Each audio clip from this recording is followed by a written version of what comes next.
안녕하세요. 4강 시작하겠습니다. 이번 강의는 디지털 로직 리뷰 2로서 시퀀셜 로직에 대해서 이야기를 합니다. 지난 디지털 로직 리뷰 1에서는 컨비네이셔널 로직에 대해서 학습을 했습니다. 컨비네이셔널 로직은 현재의 인풋 값만을 가지고 다음 출력 값을 결정하는 조합 논리 회로로서 기억 능력을 가지지 않는 즉 메모리 기능을 갖지 않는 논리 회로라고 말씀을 드렸었습니다.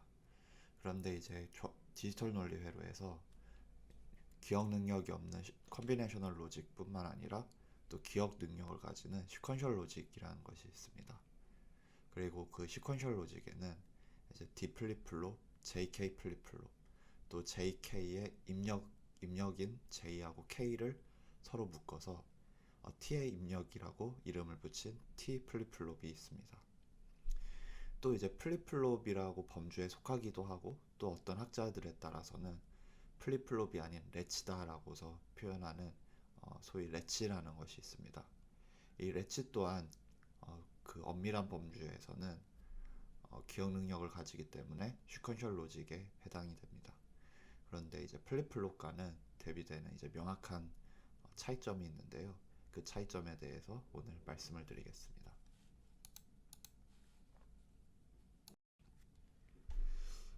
컨비네이셔널 로직에서는 현재 입력값만을 가지고서 그 다음 출력값을 결정하였지만 시퀀셜 로직에서는 이제 과거의 입력값 또는 지금 현재 이 시퀀셜 로직의 출력값의 상태와 현재의 입력값을 동시에 비교 판단하여 이제 그 시퀀셜 로직 특성에 맞는 자신의 이제 특성에 맞는 이제 출력값을 내보이게 됩니다.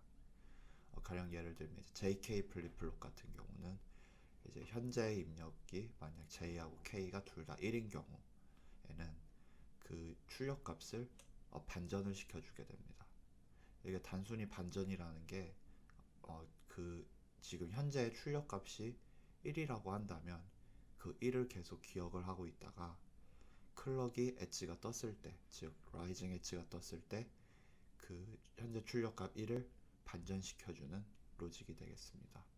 또 반면에 D 플립플롭 같은 경우는 데이터 플립플롭이라고도 하는데 클럭의 라이징 엣지가 떴을 때 D의 입력값을 Q의 출력값으로 전달해주는 로직입니다.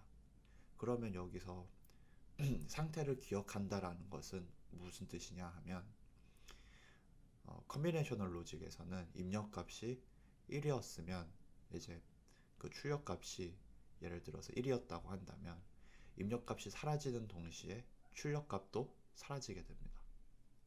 그런데 시퀀셜 로직에서는 클럭의 라이징 엣지에서 입력값을 출력값으로 내보낸다고 하면 클럭의 라이징 엣지가 뜨지 않는 한 현재의 입력값이 사라지더라도 즉 0이 되더라도 그 이전의 라이징 엣지에서 결정하여서 출력을 내보냈던 그 출력값의 상태는 변하지 않습니다.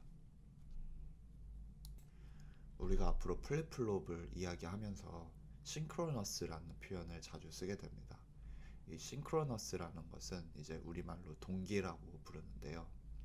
이 동기라는 것은 이제 시간 동기 또는 무엇에 타이밍을 맞추다, 무엇에 동기를 맞추다라고 말하는 표현들은 이제 내가 예를 들어서 달리기 시합을 할 거예요. 달리기 시합을 하려고 이제 트랙 위에 섰는데 이제 그냥 막 뛰지 않죠. 그냥 이제 제 맘대로 뛰지 않고 스타트건에 의해서 스타트건의 소리가 들리면 그 소리를 듣고 뛰기 시작합니다. 마찬가지로 플립플롭 또한 그냥 자기가 입력이 들어왔다 해서 출력값을 결정해버리는 것이 아니라 계속 기다리고 있는 거예요. 트랙 위에 서 있다가 이제 스타트건의 역할을 하는 클럭, 이 클럭의 라이징 엣지에 싱크하여 그 출력값을 이제 내보내야겠다 하고 결정을 해서 이제 출력을 내보내는 로직이 됩니다. 그 이러한 플립플롭들을 이제 클럭의 싱크로너스한 싱크로너스 시퀀셜 로직이라고 이야기합니다. 그래서 이제 외국의 그 베릴로그 서적들을 찾아보면 레치와 같은 것들은 이제 레벨 트리거드 시그널이라고, 레벨 트리거드 하다고 부르고, 또 플립플롭 같은 경우는 엣지 트리거드라고 표현합니다. 이 트리거드라는 게 이제 어떤 것을 이제 촉발시키는 거지 않습니까? 이 촉발시킨다라는 게 이제 무엇을 촉발시키냐면 플립플롭을 이제 동작시키겠다라는 뜻입니다.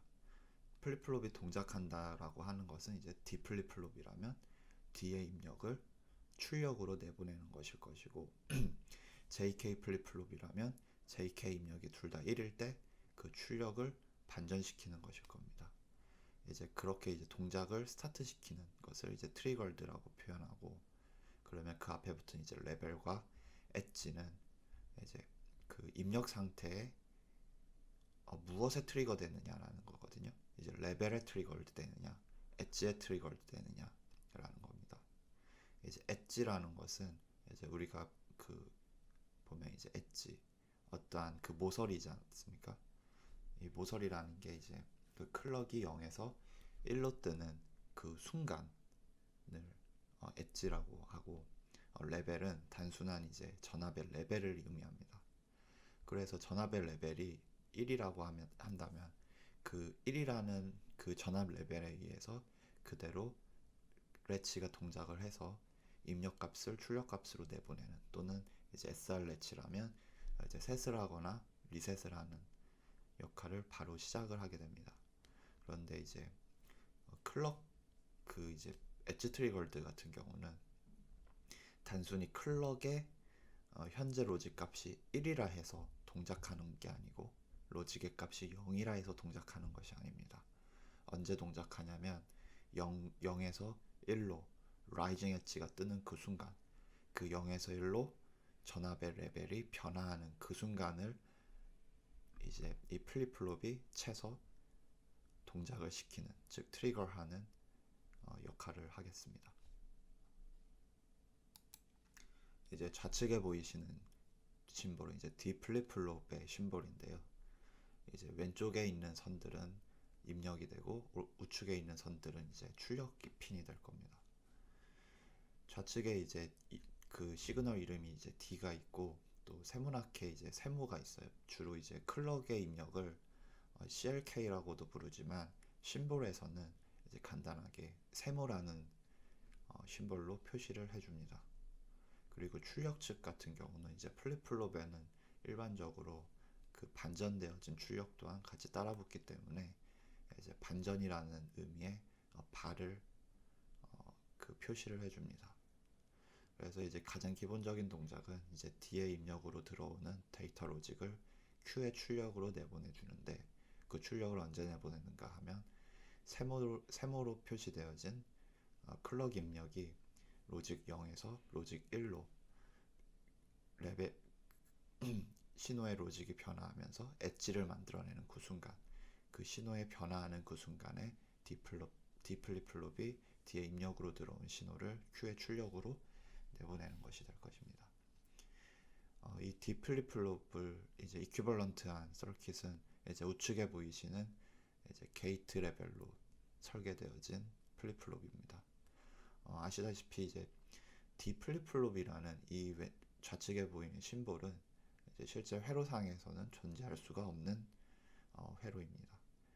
당연히 이제 네모나게 되어져 있고 이런 것들은 이제 당연히 그럴 수가 없고, 이제 다만 우리가 디지털 로직을 표현하는 데 있어서 이제 일일이 게이트 레벨로 표현을 하게 되면 이게 도대체 뭐 하는 회로인지에 대해서 이제 한 번에 알기가 어렵고, 또 그림을 그릴 때도 이제 일일이 게이트를 연결하고 게이트를 그리고 게이트에 선들을 그려놓는 작업이 이제 불필요하기 때문에 이제 간단히 우리가 D 플립플롭은 이렇게 좌측에 보이시는 네모에 이제 D 입력과 Q 출력이 있는 심볼로 그리고, 이것이 실제로 이제 회로적인 레벨에서는 게이트의 조합으로서 구현이 되는 한편, 이뿐만 아니라 이제 이게 실제로 반도체 공정에서 사용이 될 때에는 이제 우리가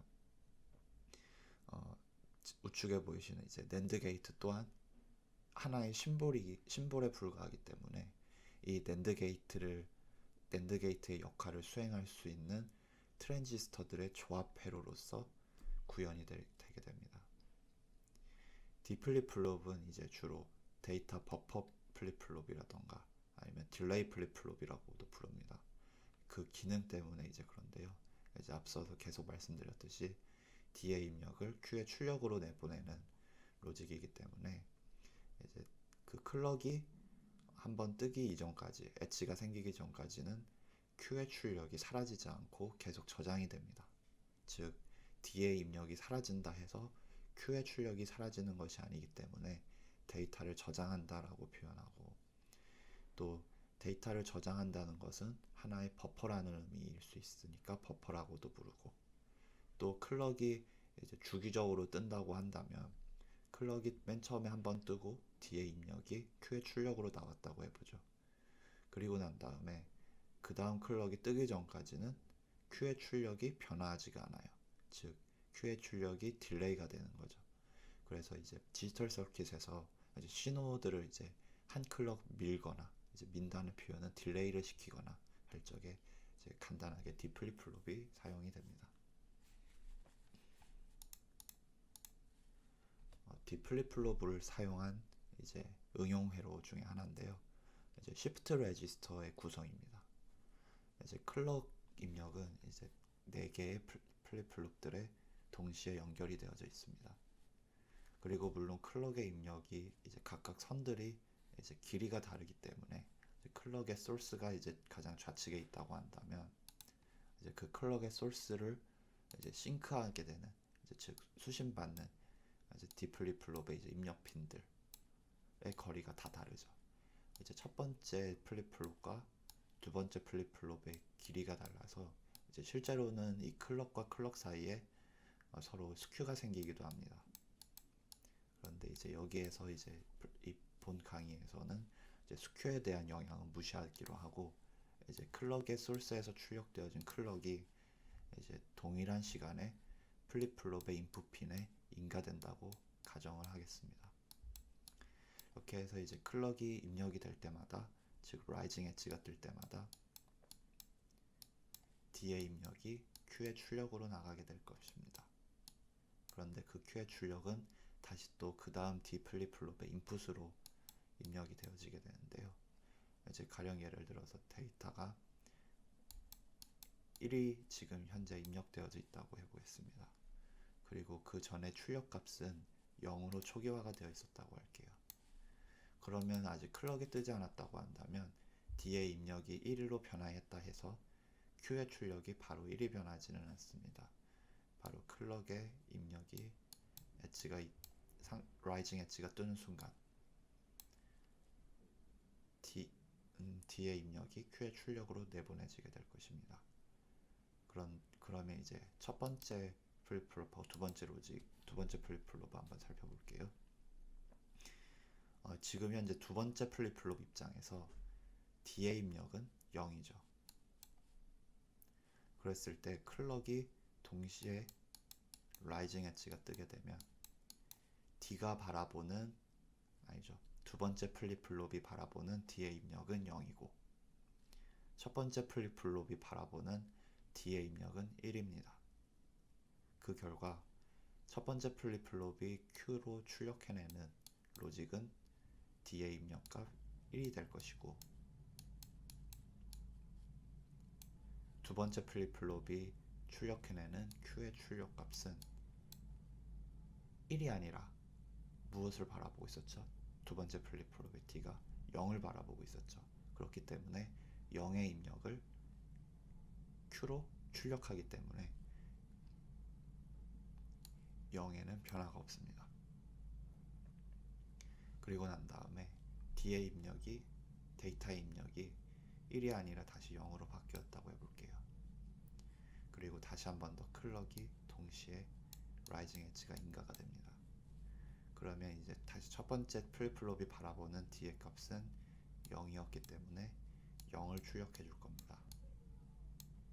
그리고 D의 플립플롭이 바라보는 D의 입력이 1이기 때문에 1을 출력해 줄 거예요. 그리고 이제 세 번째 플립플롭이 바라봤었던 건 0이었을 거니까 그대로 0일 것이고요.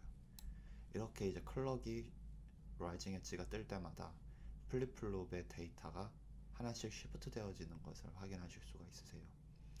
그 말은 이제 플립플롭의 개수마다 데이터의 흐름, 스트림이 그 클럭의 개수만큼 딜레이가 되고 플립플롭의 개수만큼 딜레이가 되고 또한 이제 그 위치들이 하나씩 쉬프트가 되어지는 개념이 됩니다.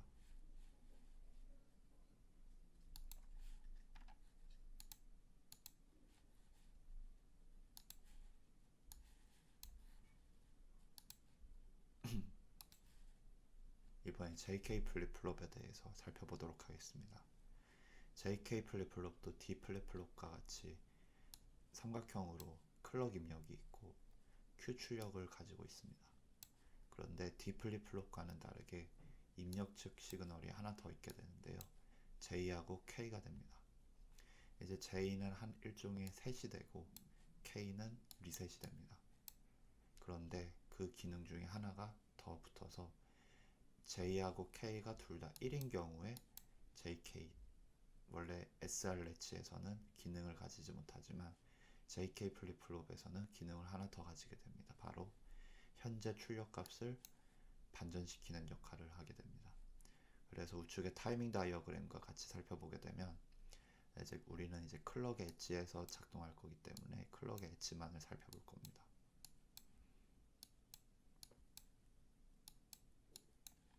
클럭의 엣지를 기준으로 줄을 그어요.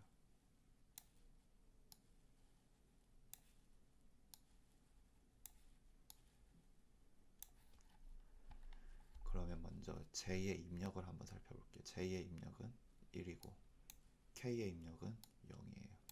따라서 셋의 기능을 하기 때문에 Q의 값이 1이 되는 것을 확인하실 수가 있습니다. 그리고 그 다음 클럭 엣지를 살펴보면 J가 0이고 K가 1인 걸 확인할 수가 있어요.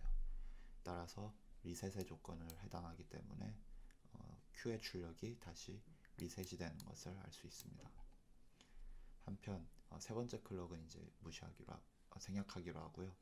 네 번째 클럭을 살펴보면 J의 입력과 K의 입력이 둘 다 1인 것을 확인하실 수가 있으세요. 그러면 현재 출력 값을 반전한다고 하였는데 현재의 출력 값이 무엇인가 하니 0이었어요. 따라서 0의 출력 값을 반전시킨 1이 출력이 되게 되고요. 그 다음 엣지에서도 마찬가지로 JK의 입력이 1이었으므로 현재의 출력값 1을 로우로 반전시켜 주게 됩니다. 이렇게 JK 플립플롭의 진리표는 이제 간단한 특성을 내보이게 됩니다. T 플립플롭 같은 경우는 JK 플립플롭을 이제 서로 묶어서 하나의 T의 신호다라고 이제 만든 거나 다름없는데요.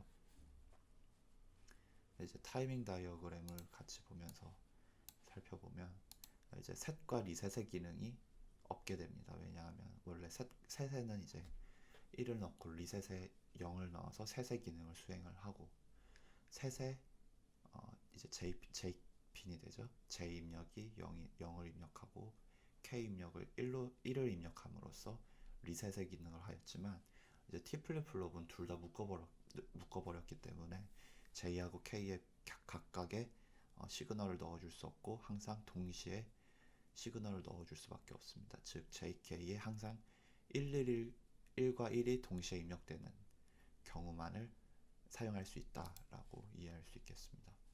그래서 T의 값이 1이라는 것은 JK에 둘 다 1이 들어간다는 것이므로 Q의 값은 항상 반전을 할 것이고 T의 값이 0이 들어간다는 것은 JK가 0이므로 셋도 아니고 리셋도 아닌 즉 현재 상태 값을 그대로 유지하는 기능을 한다고 할 수 있겠습니다. 그래서 마찬가지로 클럭의 엣지에서만을 살펴보도록 하겠습니다. T의 입력이 1이기 때문에 현재 출력 값이 반전이 될 거고요. 또한 이제 T의 입력이 0이기 때문에 아무리 클럭이 엣지가 생긴다 하여도 그 동작을 하지 않을 것입니다. 그래서 현재의 상태를 계속 유지할 것입니다.